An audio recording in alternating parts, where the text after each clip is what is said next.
देसी दस्तरखान विद मुनज़्ज़म में मैं आप सबको खुशामदीद कहती हूँ।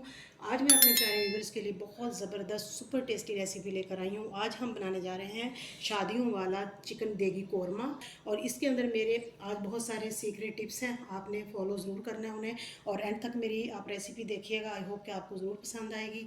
तो चलिए शुरू करते हैं हम अपनी रेसिपी। जी, तो देगी कौरमा बनाने के लिए मैंने 1 कप जो है वो लिया है कुकिंग ऑयल, थोड़ा सा देसी घी डाला है। आप मिक्स करके भी बना सकते हैं, और अगर देसी घी नहीं है तो आप सिर्फ कुकिंग ऑयल ही यूज़ कर सकते हैं।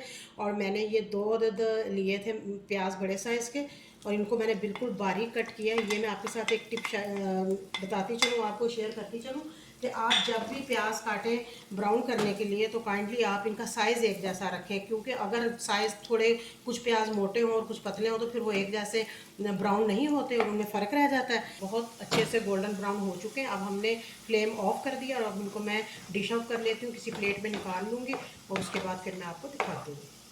अब हम इसी अपने घी में ऑयल में हम ये अपने थोड़े से साबुत मसाले, खड़े मसाले मैंने लिए हैं।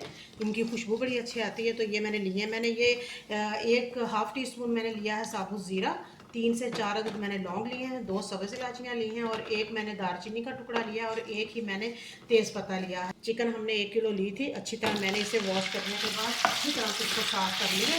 अब हम इसे अच्छी तरह से इसमें फ्राई कर लेते हैं। चिकन हमारी अच्छी तरह से फ्राई हो चुकी है, और अब मैं इसके अंदर 1 फुल टीस्पून जो है वो लहसुन अदरक की पेस्ट डाल रही हूँ। ये हम ऐड करेंगे 1 टीस्पून जो है ना वो फुल मैंने ली है कश्मीरी लाल मिर्च। ये कड़वी बिल्कुल नहीं होती है, लेकिन इससे हमारा जो देगी कौरमा है उसकी रंगत बहुत खूबसूरत आएगी। इसके अलावा 1 फुल टीस्पून मैंने लिया है सूखा धनिया पाउडर, और हाफ़ टीस्पून मैंने ली है हल्दी, और इसके अलावा 1 टीस्पून फुल मैंने लिया है सुर्ख लाल मिर्च पाउडर, और नमक मैंने हस्बे ज़रूरत लिया है। तो अगर कम ज़्यादा हुआ तो मैं बाद में उसको ऐड कर लूँगी। हमारे बहुत अच्छे से भून रही है, तो अब इसके अंदर मैंने पानी डाला है। हस्बे ज़रूरत में पानी डाल रही हूँ, तकरीबन 1 कप पानी मैंने डाला है। और अब हम इस पर लिड दे देंगे, इसको हम जो है इसकी पकने के लिए, ताकि ये अच्छी तरह से पक जाए। तो अब हम इस पर लिड दे देते हैं, और मीडियम फ्लेम पे मैंने इसको रखना है। मीडियम फ्लेम कर दिया मैंने। अब इसके साथ ही हम अपने प्याज देख लेते हैं। जी, चिकन हमारी तैयार हो रही है। साथ ही अब ये देखिए प्याज हमारे माशाल्लाह बहुत ज़बरदस्त कलर आया, और बड़े अच्छे क्रंची तैयार हो चुके हैं। अब मैं इनकी पेस्ट बना लूँगी। थोड़ा सा हम इनमें पानी ऐड करेंगे, और उसके साथ हम पेस्ट बना लेंगे। पेस्ट बना के फिर मैं आपको दिखाती हूँ। ये पेस्ट जो है मैं आपको दिखाती चलूँ। ये देखिए मैंने तैयार कर लिए। बहुत स्मूथ पेस्ट हमारी तैयार हुई है, और मैंने इसमें बिल्कुल हस्बे ज़रूरत थोड़ा सा पानी डाला था। और अब हम इसको अच्छी तरह से कर लेंगे मिक्स। और एक और टिप मैं आपके साथ शेयर करती चलूँ कि आप जब भी प्याज फ्राई करें डालने के लिए, किसी भी सालन में आप डाल रहे हैं, कोई भी डिश आप बना रहे हैं तो आप डाल रहे हैं उसके अंदर, तो आप प्याज जो है उनको अच्छी तरह से ठंडा कर लें। पहले ठंडा करने के बाद ग्राइंड करेंगे तो आपके प्याज़ों का जो कलर है वो बिल्कुल भी चेंज नहीं होगा।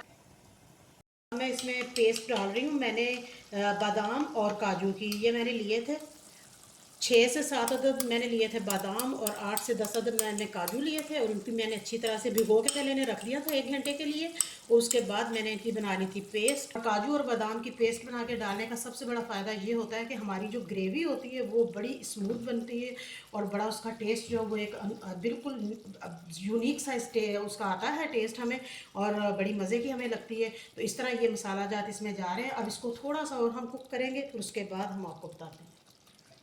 जी, अब ये मैं कौरमा मसाला डाल रही हूँ, मेरा होममेड कौरमा मसाला। मैं इसमें बताती चलूँ आपको कि मैंने कौन कौन से इंग्रेडिएंट्स डाले थे।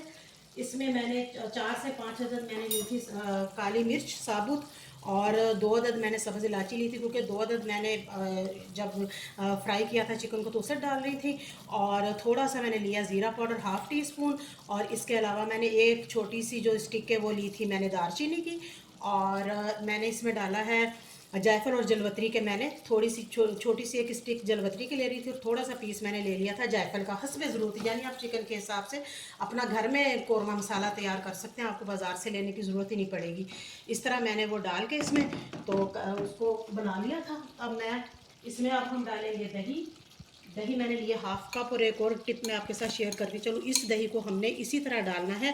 हम इसको बिल्कुल भी नहीं फेंटेंगे, और इससे फिर जो हमारा कौरमा दानेदार बनता है ना, देगी दानेदार कौरमा, वो बिल्कुल इस टिप के साथ बनता है। अगर हम दही को फेंट देंगे तो वो पानी छोड़ देगा, और उसके अलावा उसमें फिर दाना नहीं आएगा। और मैं एक और बात आपके साथ शेयर करती चलूँ कि देगी कौरमे में हमेशा हम ना तो टमाटर डालते हैं, और इसके अलावा ना ही हमने जी, ना ही हमने धनिया इसमें डालना होता है। इसके जो तमाम बाकी मसाला जाते हैं उसी से इसका इतना टेस्ट बन जाता है, क्योंकि हम दही डालते हैं। बहुत ज़बरदस्त हमारा कौरमा 90% फाइनल हो चुका है। ये देखिए इसकी ग्रेवी और बिल्कुल ज़बरदस्त तैयार हुआ है। इसके अंदर मैं डालूँगी एक अदद मैंने ली थी छोटे साइज़ की सब्ज़ मिर्च, उसके मैंने पीसेस कर लिए हैं। 1/2 टीस्पून बल्कि मैं डालूँगी केवड़ा वाटर। ये तो कौरमे की जान होता है और इससे जो फिर अरोमा आता है, हमारे पूरे किचन में इसकी ज़बरदस्त खुशबू आ रही है हमारे कौरमे की, और ज़बरदस्त तैयार हो चुका है। हमारा शादियों वाला देगी चिकन कौरमा हो चुका है तैयार, और आप इसे अपने घर में ज़रूर ट्राई कीजिएगा। आई होप कि आपको ये ज़रूर पसंद आएगा। और अगर आप मेरे चैनल पर नए हैं तो प्लीज़ मेरे चैनल को सब्सक्राइब करें, ज़्यादा ज़्यादा शेयर करें, लाइक करें। तो इंशाल्लाह मिलेंगे बहुत जल्द एक और अच्छी सी ज़बरदस्त सुपर टेस्टी रेसिपी के साथ। जब तक के लिए अल्लाह हाफिज़।